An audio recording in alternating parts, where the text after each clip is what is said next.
लोगोफोर दिनैनि बे गोदान मोनसे सर्ट आपडेट भिडिअआवहाय गिबियावनो नोंथांमोनखौ गासैखौ बरायनो थालायबाय। लोगोफोर आं दिनै बे भिडिअनि गेजेरजों नोंथांमोननि सिगाङाव बर'नि मोननै गोदानै फैनो गोनां मिउजिक भिडिअनि सायाव सुंद' आपडेट लानानै फैलायबाय। नोंथांमोना बे मिउजिक भिडिअफोरा मा आरो सोर फाव खालामनायखौ नुनो मोनगोन आरो बबे चेनेलाव नुनो मोनगोन बेफोरखौ आबुङै मिथिनो थाखाय भिडिअखौ जोबजासिम नायलांदो।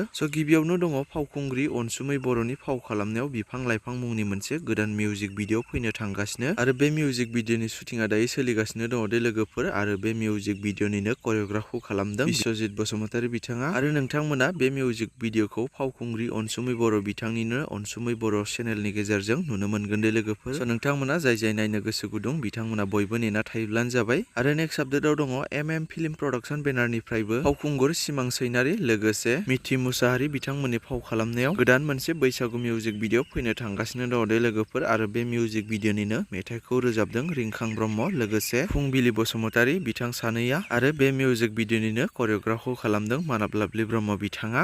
लोगोफोर नोंथांमोना बिथांमोननि बे गोदानै फैनो गोनां बैसागु मिउजिक भिडिअखौबो प्रडाक्शन बेनारनि गेजेरजों एबा चेनेलनि गेजेरजों नुनो मोनगोन दे लोगोफोर। नोंथांमोना जाय बे मिउजिक भिडिअखौबो नायनो गोसो बिथांमोना बयबो नेनानै थाथ'दो। बिदिब्ला लोगोफोर दासिमनि सर्ट आपडेट भिडिअ बेखिनियानोमोन। जुदि नोंथांमोना भिडिअखौ नायनानै मोजां मोनदोंब्ला लाइक खालामदो आरो बेफोरबायदिनो माखासे बर'नि फैनो गोनां मिउजिक भिडिअ आरो बर' सावथुनफोरनि बागै आपडेटफोरखौ मोनबाय थानो थाखाय चेनेलखौ साबस्क्राइब खालामाखैब्ला साबस्क्राइब खालामनानै खाथिनि बेल आइकनखौबो अल प्रेस खालामनानै लादो।